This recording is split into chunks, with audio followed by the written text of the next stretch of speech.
If, okay. So we're really very fortunate this morning to have Rabbi Feinstein here with us again, talking about wisdom from under the table. He's going to have to explain what that means. Rabbi Feinstein is the senior rabbi at Valley Beth Shalom here. He serves on the faculty of the Ziegler Rabbinical School of the American Jewish University, the Wexner Heritage Program, the Shalom Hartman Institute in Israel. He's an author of several books, including Tough Questions Jews Ask, a young adult's guide to building a Jewish life, which was chosen for the American Library Association's top 10 books on religion for young readers, and a finalist for the National Jewish Award. He was raised in the back of his parents' bakery, as many of us know, on the frontiers of West San Fernando Valley. He graduated with honors from the University of California, Santa Cruz, University of Judaism, Columbia University Teachers College, and the Jewish Theological Seminary of America, where he was ordained as a rabbi in 1981. Most recently, he got his doctorate in education from the Jewish Theological Seminary and Park Avenue Synagogue for his dissertation on Harold Schulweis, the reinvention of the American rabbinate. He's a member of the board of the Jewish Federation of Greater Los Angeles, the board of Milken Community Schools, and an active member of APAC. And again, we have been so fortunate over the years to have Rabbi Feinstein with us and with us today. Welcome. And this is all set up for you over here. You have to be on the mic, though.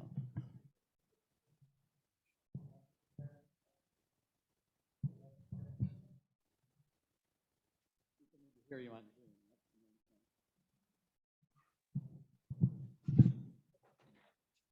It does funny things.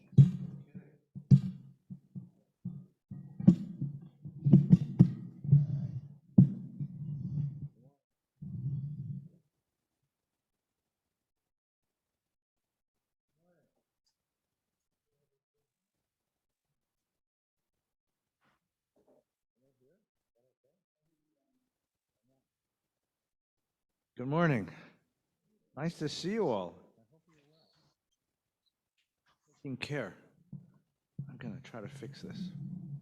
How's that? It's a little bit less awesome. There. Everybody okay? Doing well? Summertime's coming. It's the last cold day of the year. It's supposed to be 100 degrees later in the week. Seriously. You know, when June comes, you're not allowed to water your lawn anymore. Did you hear this thing? We're going to have water restrictions. So we were in Cape Town, South Africa a couple of years ago. They cut their water use by 48%. So it's a very interesting experience. You never flush the toilet. I'm not kidding. You take a shower with a bucket in the shower, and then you dump the water from the shower into the toilet to flush the toilet. Nothing gets watered. It can be done. They can cut water use tremendously, but it changes the way that you're used to living. It's a very interesting experience. Anyway, good morning. Nice to see you all. I hope Hazak has been good this year. I know it's been a little difficult coming back together, a little scary for folks. So we're hoping that by the summertime, things continue to calm down. Everybody feels comfortable coming back together. So I want to come to you today in a different guise than I usually come. I turned 68 a couple of weeks ago, so I am now officially a member of Hazak. I should tell you that. I'm now old enough to do that, and I've done a lot of work and thinking over this last couple of years about being this age. So you all know that I'm leaving my position as senior rabbi of the synagogue, and they've hired a younger man to come and take my place. And I'm going to continue to work as a rabbi of the shul, but I enter a new time of life, which is called in the literature later adulthood. It's everything between the end of work and the end of life. Now, it used to be that this is a time of life when people would retire. When I was 50 years old, which is now quite a while ago, I started getting letters almost every day from AARP. Anyone here belong to AARP? I've always thought of joining just because I want to get the bag. They send you a free bag. American Association of Retired Persons. I was 50 at the time, but I wasn't planning on retiring. Now I'm considering it seriously. But this notion that at a certain moment in your life, you quote unquote retire. It's such an interesting idea, right? It's an interesting idea. It means that, you know, like, well, first of all, the word retire is a terrible word. I mean, it makes you feel, I'm tired, right? I'm worn out. I'm flat. I'm exhausted. I have nothing left to offer. That's a weird idea, and it's a weird idea for this very simple reason. In 1932, when Roosevelt passed the Social Security Act, or 33, you were supposed to begin drawing Social Security at age 65, right? So 65 became the magical year for retirement. And that's when a lot of companies set retirement age at 65. And the reason why they did that was because in 1933, the life expectancy for an average American male was about 70. So you figure you retired at 65, wore polyester, played golf for a couple of years, and dropped dead on the golf course, and everyone, you know, said Kaddish for you. You know what the average American life expectancy is now? Anybody happen to know? If you reach, no, see, it's very good. It's 78 from zero, okay? But if you reach age 65, then if you're a female, you're expected to live to be 86, and if you're male, like 84. Last year, the Hallmark Company sold 80,000 happy 100th birthday cards. Anyone know anyone who was 100? Right? Once upon a time, you'd never know anyone who was 100. It was something very weird. I know lots of people who are 100. Anyone know anyone who's 90? Anyone play golf with anyone who's 90, right? Knowing people in their 90s now is not unusual. Knowing people who are 100 will soon not be unusual. It's soon going to be part of our routine, right? The average age of admission to the Jewish Home for the Aging in Reseda, anyone happen to know that statistic, is 88. So here's the question. If you're going to live to be 70, 72, then saying retirement begins at 65 makes a lot of sense. Yeah, a couple of years, right? You play some golf, you'll eat some food without salt, you know, early bird dinner, you know, at Denny's. But if you live to be 99, if you live to be 90, then what that means is that a great deal of your life is lived after the age of 65. In the next generation, people will live a third of their life after age 65. Okay, now think about that for a minute. Third of your life after age 65, which means that the whole idea of retirement as a retreat, as a time of just being a child, it's like a second childhood, you just to play all the time, is not going to work for us anymore because there's too many years involved in that. It's too, now you don't have to work all the time, that's true. But what do we do with these years? That's the great question. That's the great question. And there's been a great deal of scholarship and a great deal of inquiry into this idea. There's no name for it. So here's what's an interesting fact about this time of life. So in 1933, the average life expectancy for a male was 70 and for females was 72. Okay? And so what you were expected to do was to grow up through childhood, go to high school. If you're male, you entered the military. Okay? When you came back from the military, you married your sweetheart and started a family. Okay? My mother-in-law is having her 90th birthday this summer.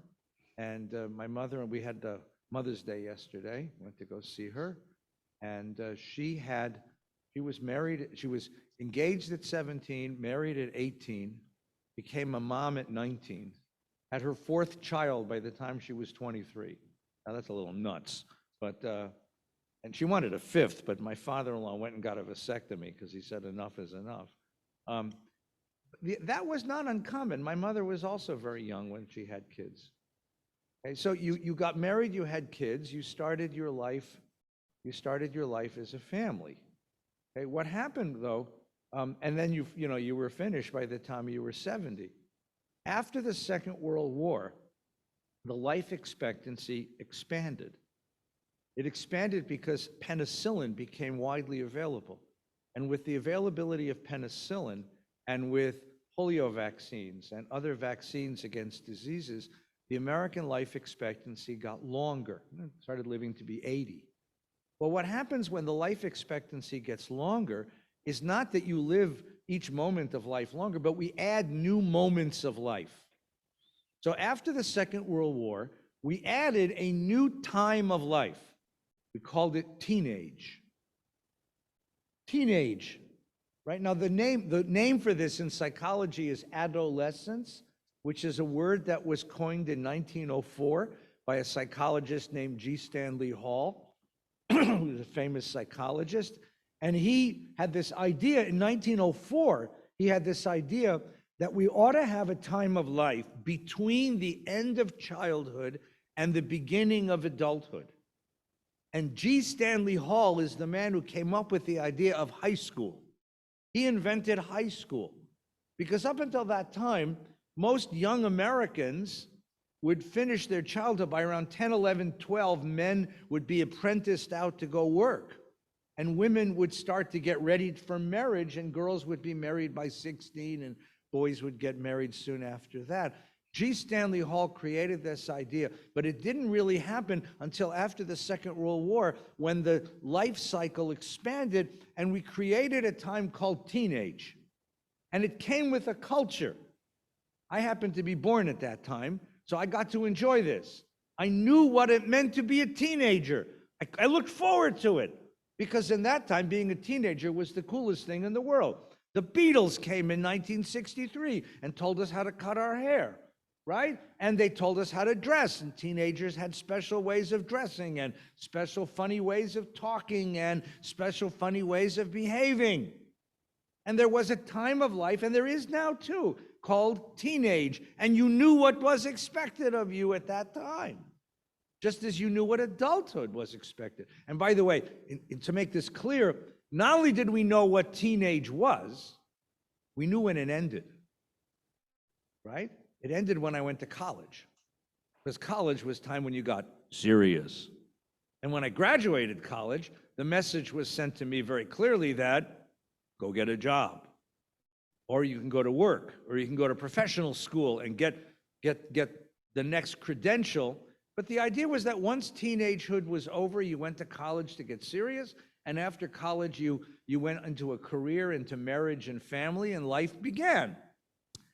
Then, over the next decades, the life expectancy expanded again, and we created two new times of life, two new periods of life. We have a new one called early adulthood. I don't know how many of you have children or grandchildren between the ages of 22 and 32. Now, between 22 and 32, you go wandering. You go looking for stuff. You go from house to house, apartment to apartment, or you move back in with your parents. You go looking from job to job or internship to internship, looking for the job that you want to do. You go from relationship to relationship to relationship. I mean, when I was a kid and you graduated college, you were expected to settle down with somebody. Okay? I don't know how old were you when you all got married. How old were you when you got married, Judy? 21, right. That's right. That was actually late back then, right? Yeah, perfect. Exactly right. How old were you when you got married? Someone tell me. 19. That's what it was, right? That's like my mother-in-law, right? What? 17. That's what it was for my mother-in-law, right? Okay? So I got married at 25. Right? Nina was 23. I got married at 25. I was in the middle of graduate school and got married. Now, I'll tell you, as a rabbi, right? Anyone who comes to see me who's not 28 years old, something's weird. They get married between 28 and 35. Very common now. Very rare for anyone under 20. I did have a couple once come to me. She was 21 and he was 22. And I was very suspicious. First of all, she'd never lived outside of her parents' home. She was still living with her parents. And he was living with his parents. And I have to tell you that I wasn't quite sure, like, what do I do with these kids? Like, they'd never lived outside of their parents' homes. And I was concerned about that. because they'd never made a home for themselves in any way. I mean, he'd never cooked a meal in his life. His mama did his laundry and took care of his meals, and her mama took care of hers. And I don't know whether they'd slept together. I'm going to tell you honestly, but that wasn't the concern. That they could figure out, frankly. It was whether they could make a house, play house together, where they'd never had that experience. That is very rare now. Kids get married in their late 20s, early 30s. That's the more common pattern. Because we've created this new time of life called early adulthood, when you're given permission, not just permission, you're given the directive to go out and find yourself. Go out and find yourself. The other time of life we've created is the one that I'm in, that you're in, which is something called late adulthood. And what is late adulthood? It's the time in your life when you don't have to work full time anymore, but you're not ready to hang it up. You're still healthy and wealthy and wise and active and want to do stuff. And the culture hasn't yet told us what we do in this time of life. That's the project, to figure out what this time of life could be. Now, part of the problem that we have is that Americans fear old age. I'll give you a perfect example. Have you ever seen a product on television that was guaranteed to make you look older in minutes a day? Think of all the things we do to make you look younger. Look and feel younger. Because in America, young means vital, strong, new, fresh, improved.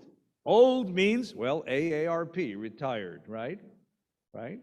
Remember when Bob Dole, the senator, started those commercials for Viagra on television, which means, you're getting old and you can still do what you need to do, but only with a lot of chemicals involved, right? And that's a sad statement, because in American culture, we look at the body before we look at the soul. And if the body is getting weaker and the body is beginning to get older, then it must mean that the person is getting weaker and older. Jewish tradition thought about it the exact opposite. Jewish tradition, which saw souls more important than bodies, had this idea that childhood is for gaining literacy skills. You learn Bible when you're 5, and Mishnah, and then Talmud. You gain literacy skills. When you're in your early adulthood, you gain a career, you marry, you begin a family, you become somebody in the community.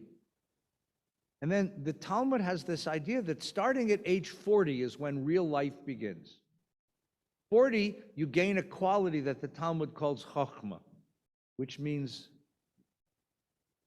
wisdom, right? So let me ask you a hard question, everybody. What's one thing you knew at 40 that you didn't know at 20? Come on. Tell me one thing you knew at 40 that you didn't know at 20. Yes, right. That my parents weren't idiots, right? Tom, remember it was the famous statement of Mark Twain. He said, when I was 15 years old, I thought my father was the biggest fool in the world. And when I turned 20, I discovered how much the old man had learned, When I'm 40, we discovered that our parents actually knew a lot more than we thought they did, right? Good. What else did you learn? Did you know at 40 that you didn't know at 20? Things were harder than you thought they would. Like what? Like raising any kids, right? That raising kids, that making a living, that getting through life was going to be more difficult than it was sold to us when we were young. Right. Very nice. Thank you. What else did you know at 40 that you didn't know at 20? Life can be unfair. Life can be tough. There are tough moments. Life, scary, tough, difficult, painful, unfair moments. True. And what else did you learn? What's the corollary to that?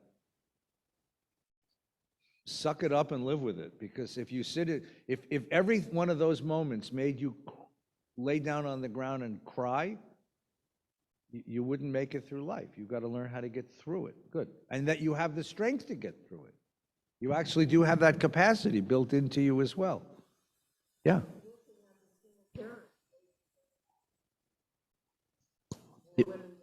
That's a very, very wonderful comment. So many things involved in that one. How many of us, don't raise your hand because I don't, yeah, I will.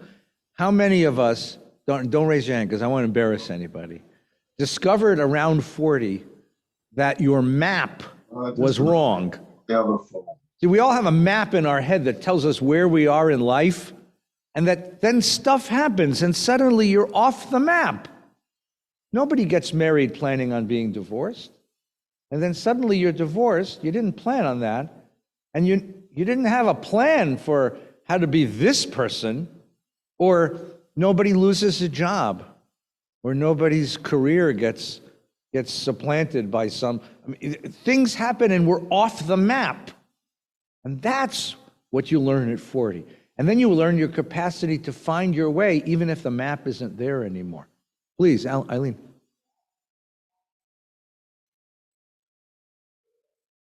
Oh my gosh. Widowed at 38.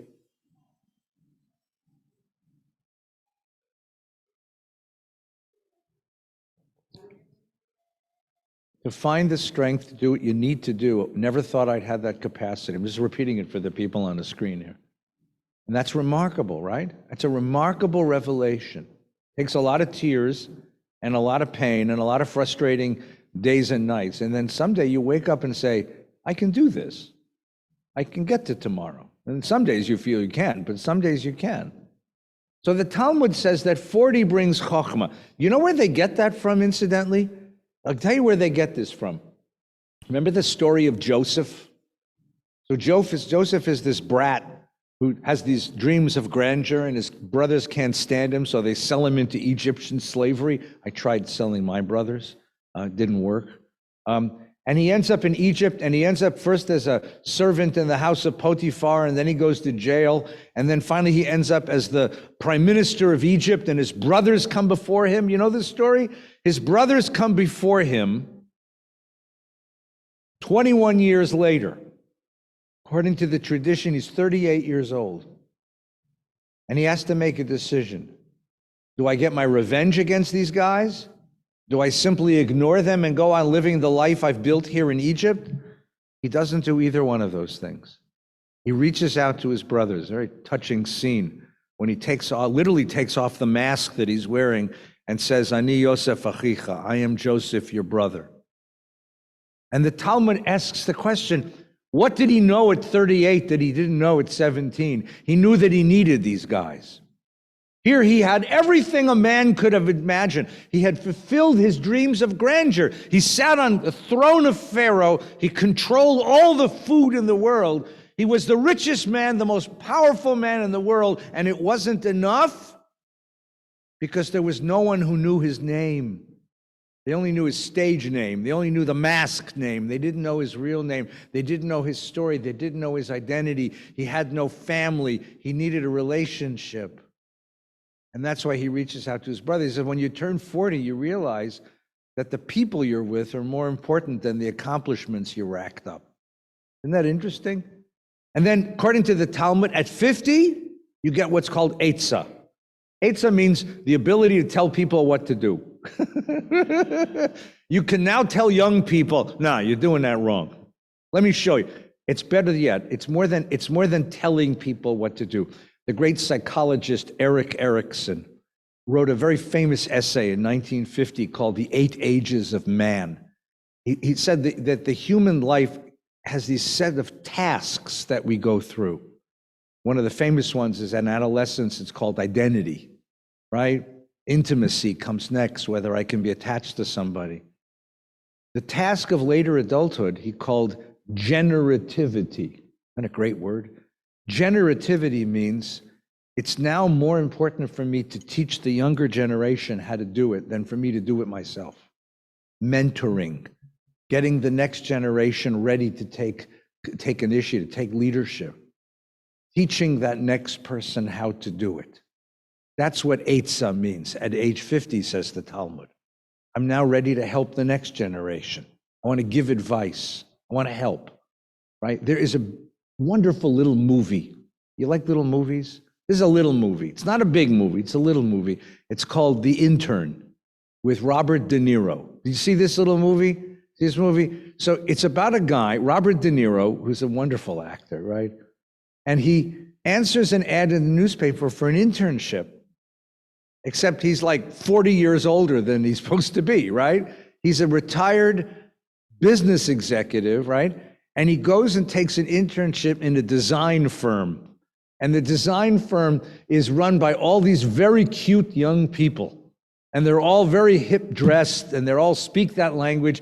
And he shows up to work every day in a three-piece suit with a briefcase and shine shoes, and they can't figure out who the hell this guy is. And as the movie goes on, they begin to discover he really knows what he's talking about. He knows how to run a business. He knows something about life. And he becomes instead of being the intern, he becomes the mentor to the young woman who's running the firm.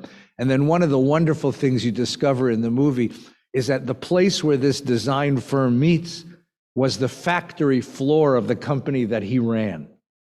There was once a factory, and he was the head of the company. He was the CEO of the company, and the company, I don't know, they sold the factory to this. They made this design firm in this funky factory building, and the building becomes this new place of generativity, and he becomes this mentor. It's a beautiful little film, and it's this idea that at a certain age you're ready to give back.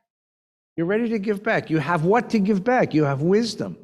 You've had experience. One of the experiences that young folks don't have, that most of us who are older have, is failure. We've screwed things up. They can't admit it. They'll fail too, of course, but they won't admit it. We're old enough to say, yeah, I messed that one up. Sure messed that one up. Let me tell you how I messed it up and what I did about it, and how I recovered from it. And that's one of the things and that goes for not just business, but in life. We can help them with that, okay? At age 60, says the Talmud, you get a quality called zikna. Zikna really means old age, and it means your beard is now gray, from the word zaken, meaning a beard. You're a gray beard.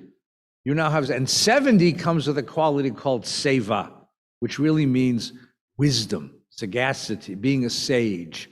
You now have something to share. And what's wonderful about these qualities, and an 80, by the way, is a quality called gvura, which means heroism, means strength. Real strength comes at age 80. What's wonderful about the Talmud's picture of old age that American culture hasn't learned yet is that these are qualities of spirit. These are qualities of God, actually, that we get to inhere. We have the possibility of finding as we get older. And so the question is, can we create a culture of later adulthood that enables people to gain these qualities and celebrate these qualities? America is all about running away from getting older. The Talmud says, no, you should run toward it, because there's nothing better, because this is when you get to be the person you're meant to be, right? Everyone thinks that the person you're meant to be is this cute 20-year-old who looks good in a bathing suit. The question is, at 20, you know nothing. At 60, 70, and 80, you actually know something about life. You may not look as good in a bathing suit, sorry. But that's not the measure of a human being. The measure of a human being is how you deal with life, and the wisdom and the giving and the sharing that you can do in life. So here is a very famous story told by the Rabbi Nachman of Bratslav, who was the third generation or fourth generation Hasidic master. It's a very famous story about a kingdom a king and a queen who have a son. And something happens in the kingdom, and the royal family is cursed, and the son gets it in his head that he's a turkey. And there's nothing that anybody can do to convince this boy that he's not a turkey. So what the boy does is he takes off his clothes, gets down under the table, and clucks like a turkey. And the family's beside themselves. Their son is a turkey. So they call in doctors and healers and psychiatrists and psychologists, and nobody can heal the boy. They try all kinds of therapies and strategies, but no one can heal the boy. He is convinced he is a turkey, and he acts like a turkey. He sits under the table with no clothes on, clucking, and only eats turkey food.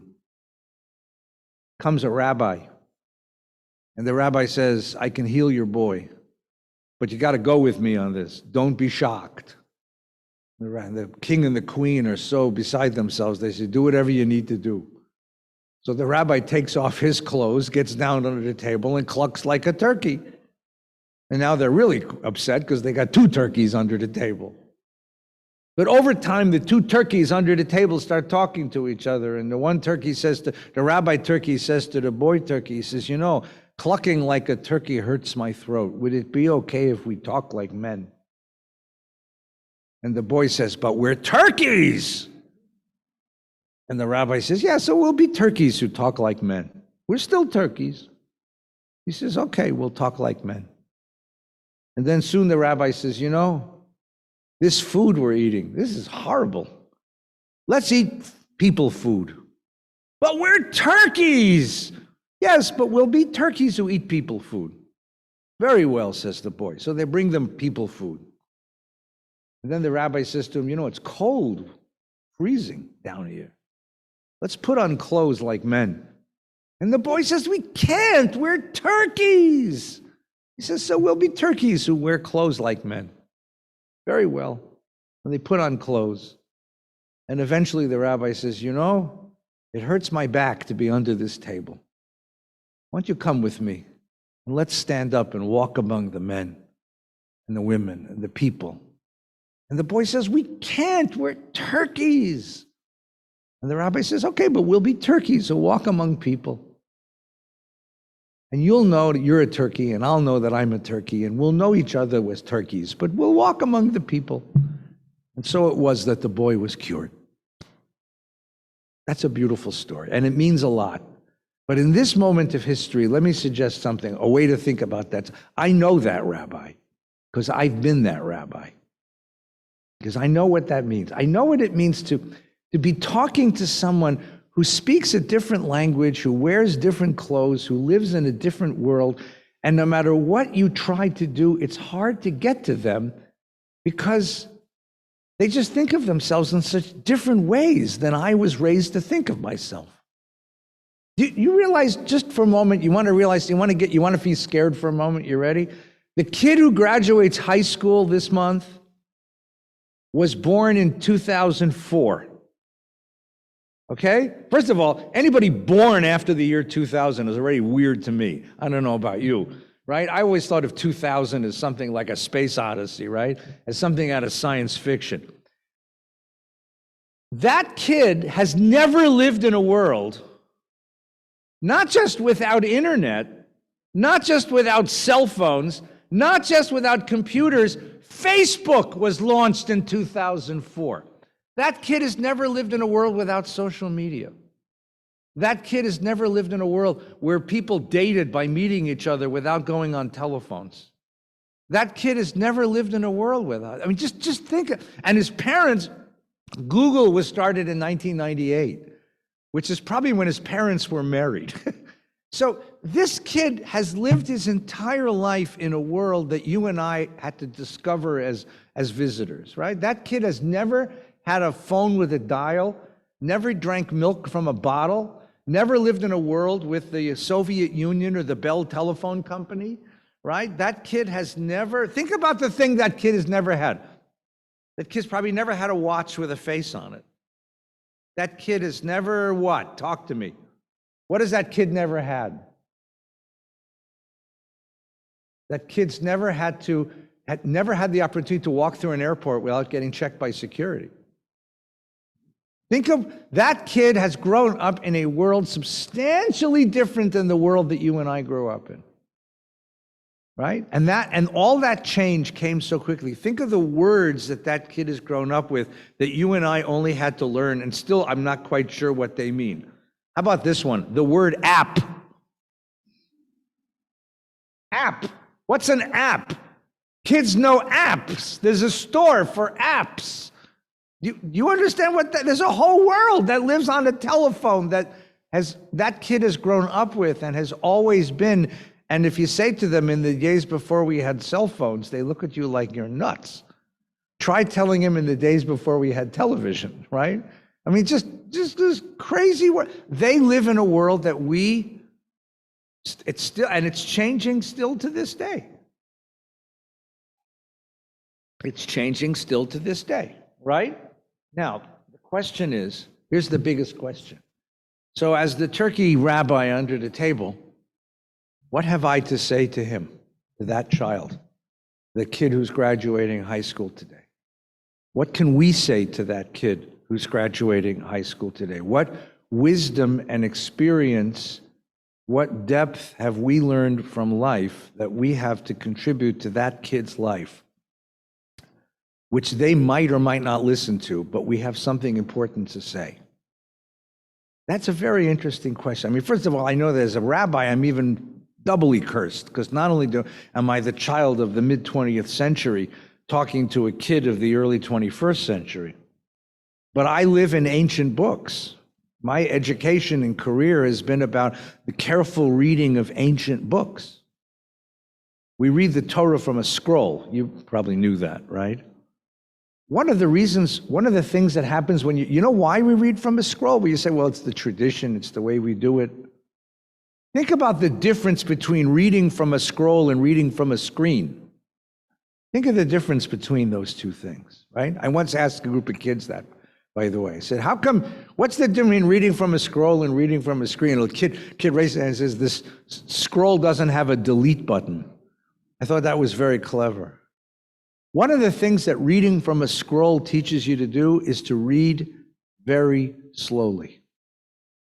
You can't skim read a scroll. You can't read it quickly. You can't turn from one page to the other very quickly, which you can even do in a printed book, much less a screen, where things flash so very quickly all the time. You read very slowly. You think very slowly. You think deeply. You reflect very slowly. You look into words and their deepest meanings. You look for depth, not for breadth, not for large amounts of stuff. By the way, anyone been to a library recently? Remember card catalogs? Anybody remember a card catalog? You all know what a card catalog is? That child, by the way, who's graduating high school has never seen a card catalog. Remember the period, what was the book you looked into to see where magazine articles, right? No, it wasn't Reader's Digest. What was it called?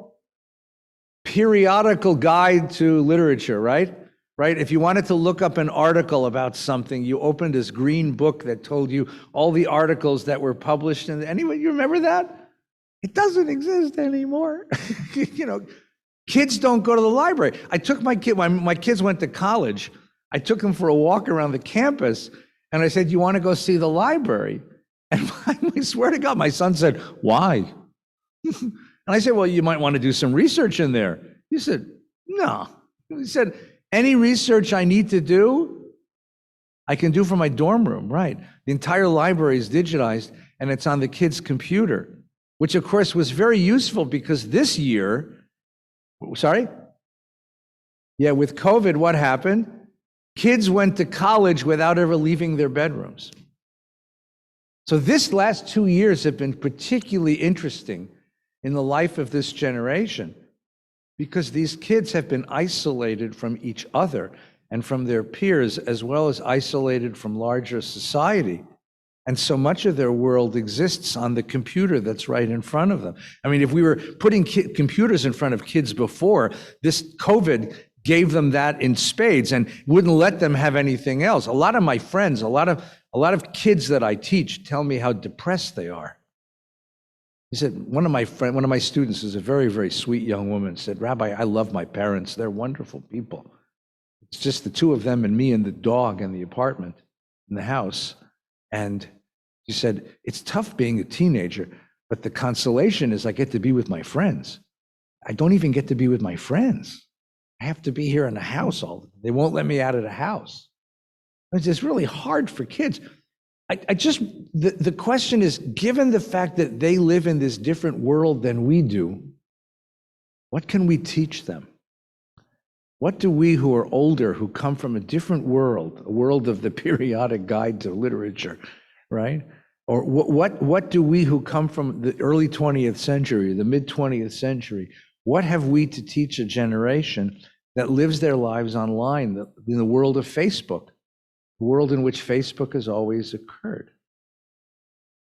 And this, I think, is a very interesting question, because it has to do with whether we have utility in this culture at this moment, whether we have a role to teach in this culture, or whether, in fact, we really are AARP, like worn out, used up, and thrown away.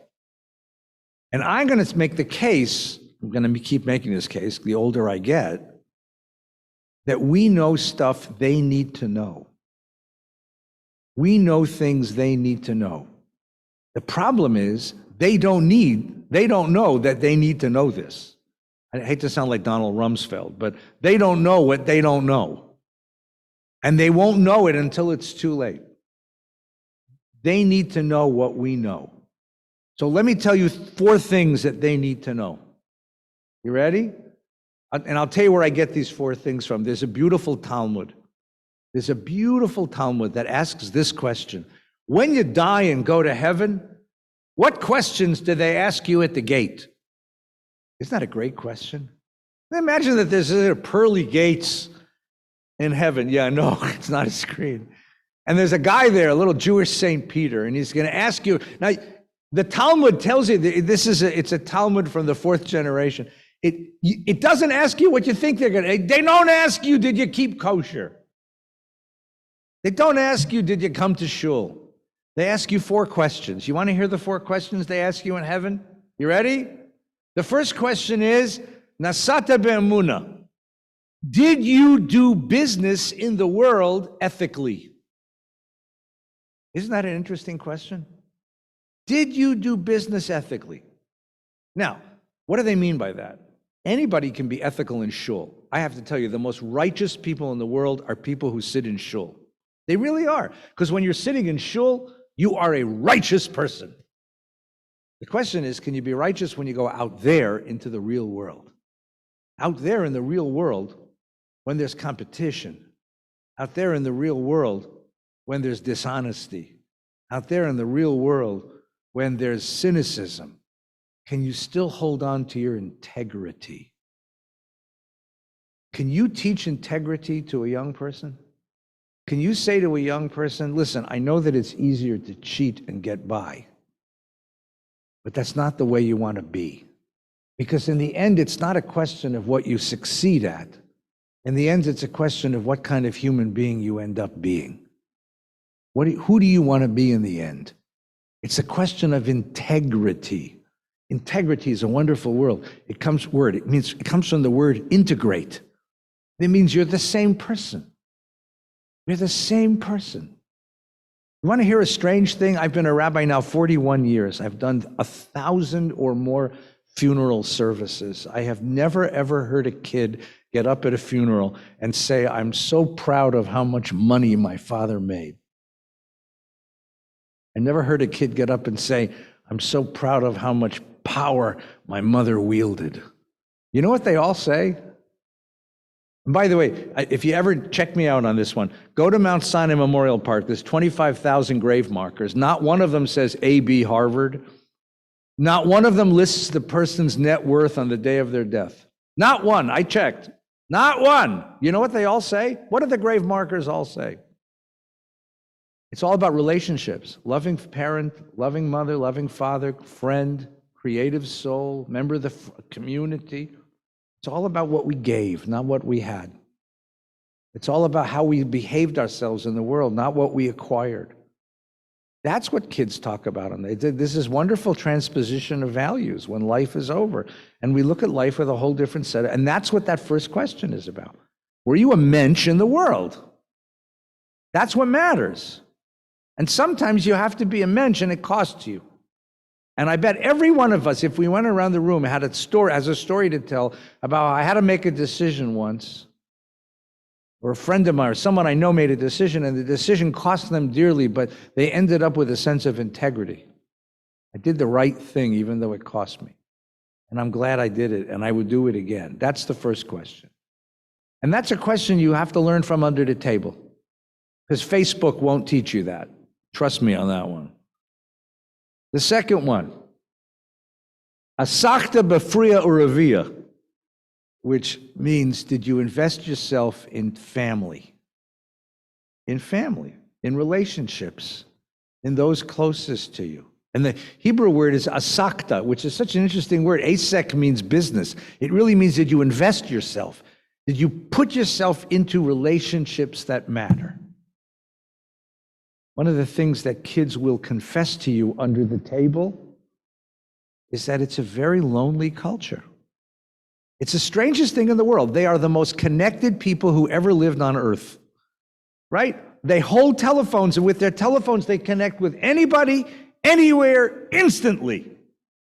Instantly. When I was a kid in years, I went to study in Israel for a couple of years when I was in college, right? The first thing is, when you study in Israel, I had to send letters home, right? Anyone ever been to Israel? But not now. 40 years ago, remember air letters? These very flimsy blue things that you wrote, and then you licked it and you put it, and it took 7 days to get from Israel to America, and then 7 days to get back. So I write my mother a letter. I wanted to call my mom on her birthday. In order to make an international phone call in Jerusalem, you had to go to the post office. You couldn't do it from the phone on the corner. You had to go to the post. You remember this? You had to go to the post office. Did you do it?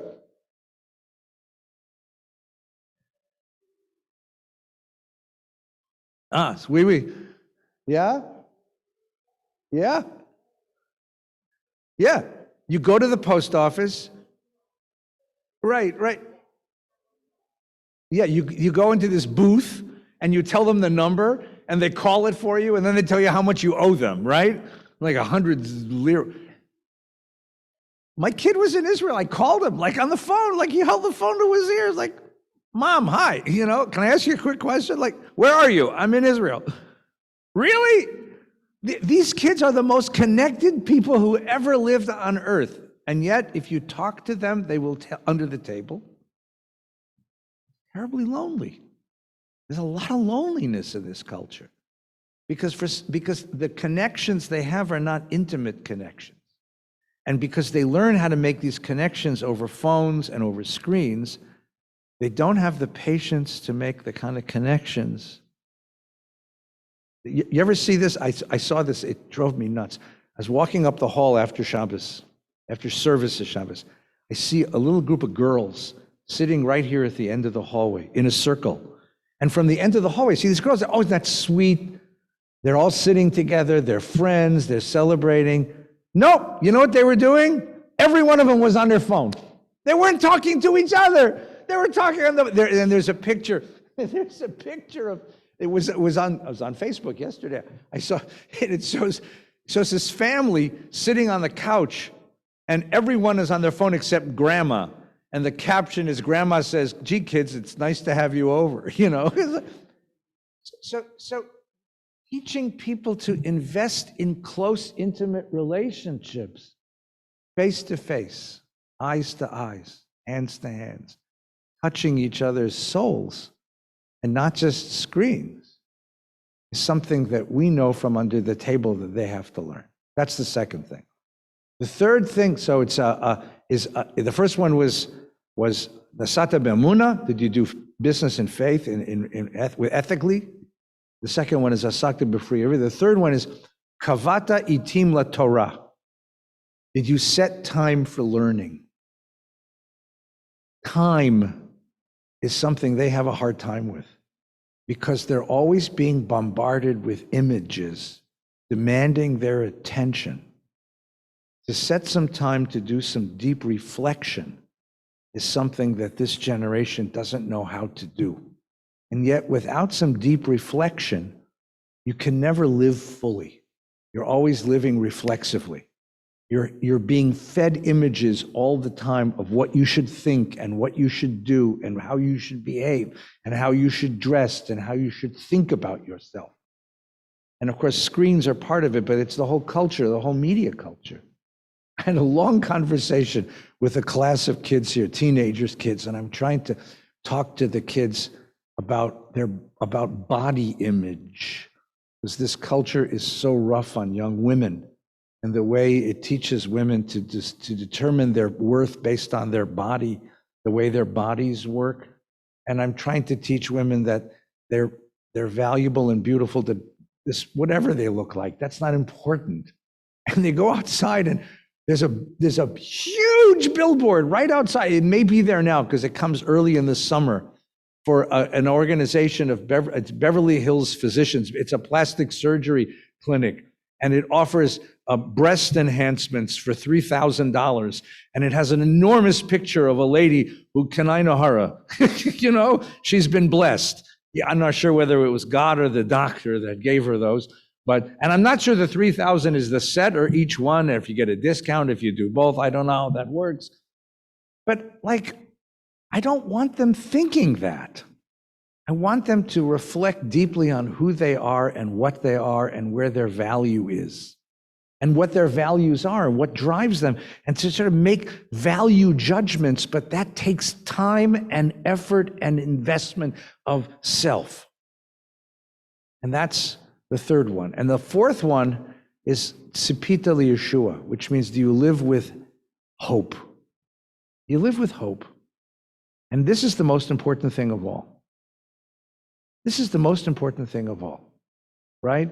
Because this is a generation that is terrified of failure and of making mistakes and doesn't know what you all reflected a few moments ago, which is we can meet catastrophe and get through it.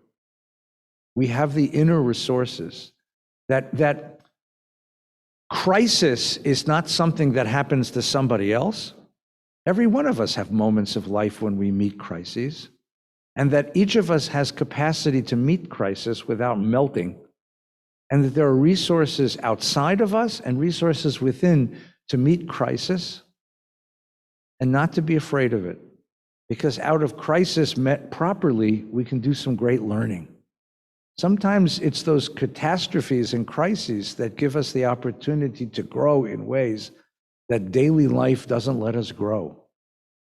But without having confidence that I can meet a crisis and get through it, I'm always afraid. I'm always going to choose the safer way and the less exciting, the less interesting way.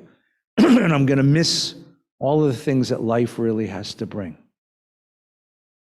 I think that our generations have things to bring a younger generation, even though it looks like it's turkeys talking to each other.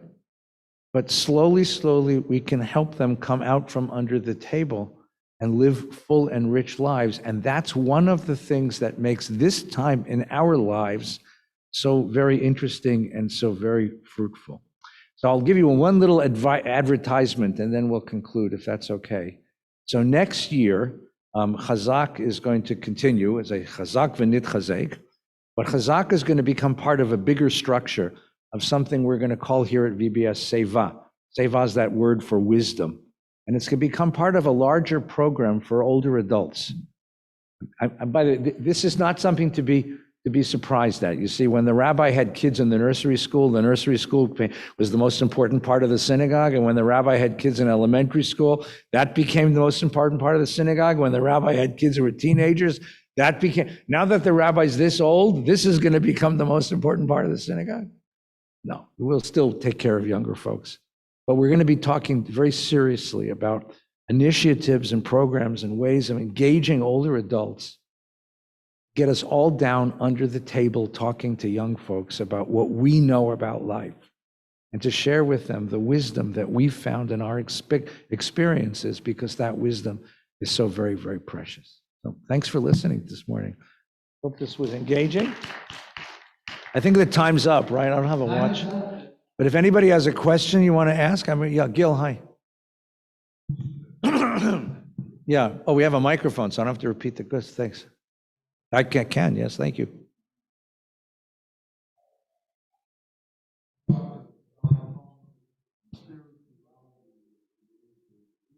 Yeah.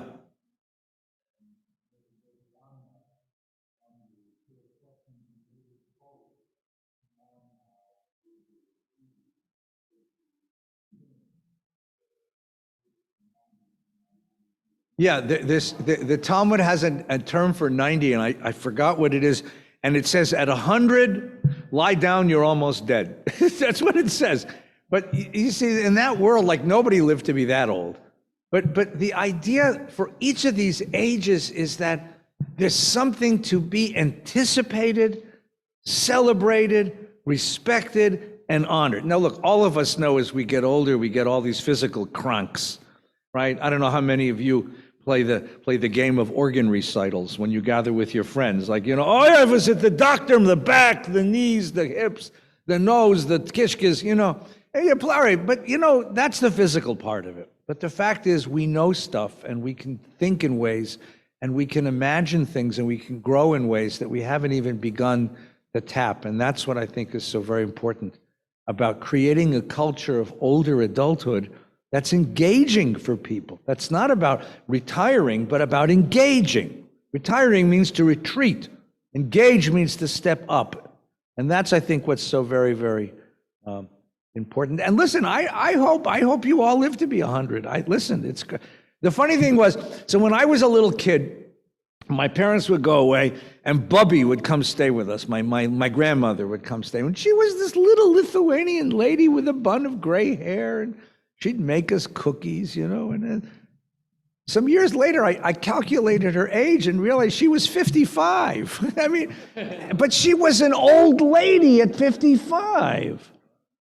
I know friends. I mean, my friend Louise. I know people who are in their 80s and 90s who are younger than me, with their energy, their spirit, their desire to help, their desire to teach and to grow.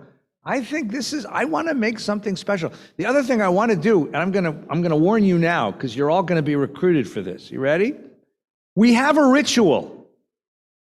We have a ceremony when you enter adulthood. It's called bar mitzvah. Why is that the last one we have? Then the next ritual is you get married, and then it's all about your kids, right? You get the bris of your kids, or the naming of your kids, and your bar mitzvah of your kids, and then the birth of grandchildren, and that's good. Those are fun. But why don't you get a ritual? So I'm going to do this. I'm serious about this. I want to have rituals for all of I'm not sure whether to do it on the 10s or the 13s. The Talmud does it on the 10s. So we could have bar chokhmah, bar zikna, bar eitzah, we have a ritual for each one. Or the other way to do it is 13. So it's 13, 26, 39, 52, 65, 78, 91. That makes sense too. Here's what I want you to do. You don't have to have a catered party. Although, we could use the money. What I would like you to do is to come learn with me. In the same way that bar mitzvah kids learn with me. Why should 13-year-olds be the only one who gets 6 months with the rabbi? You come, we'll learn together. And we'll think about your life. And you'll write something. And we'll have a little ceremony. A little ceremony. Not a big one, a little one. You'll invite your kids, your grandkids, your friends. You'll read a little Torah. And you'll give a speech. And you'll say, this is what 10 years has taught me. And then we can have a little meal together. Drink a little scotch. You couldn't do that at 13. Right? What do you think of that? And that way, each age of growing older has its own special sanctification, own ritual to sanctify it. And I got news for you. I've been to birthday parties. Have you been to these stupid birthday parties? Someone turns 60 or 70 or 50, 60, 70, and they're dumb. I mean, people, they give dumb gifts and things, Viagra, Mazel Tov. No. I think instead of making fun of people getting older, we ought to celebrate that. And what a gift that would be. So we're going to do this. You're going to start to see this, okay? So you're all going to get to have whatever your next 10 birthday is, right? Instead of having gag gifts and silly things, we'll have a, right? Right? Yes, please. Yes.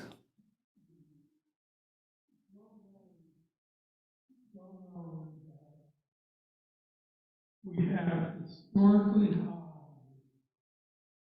suicide, historically high drug use.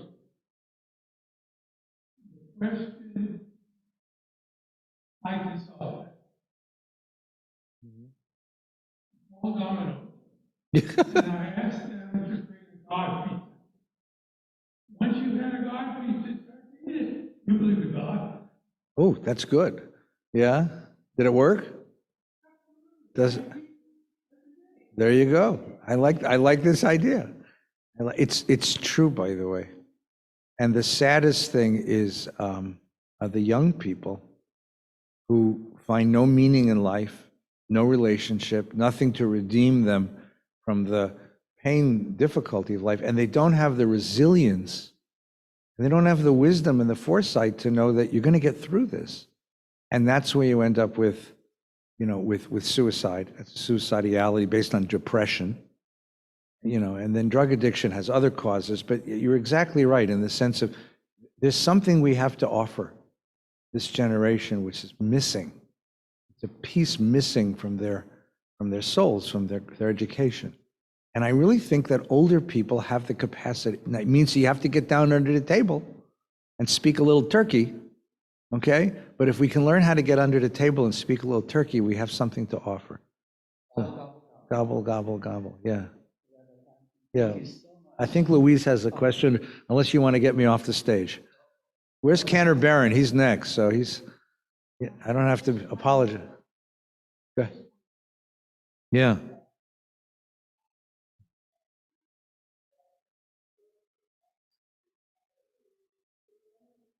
Yeah. Yes. Yeah, if you give time to VBS, you'll live forever. All right, Louise has been here. My friend Mort Maurer lived to be 104. He came here every day, so thank you all very, very much. And we wish you a very, very pleasant summer. And when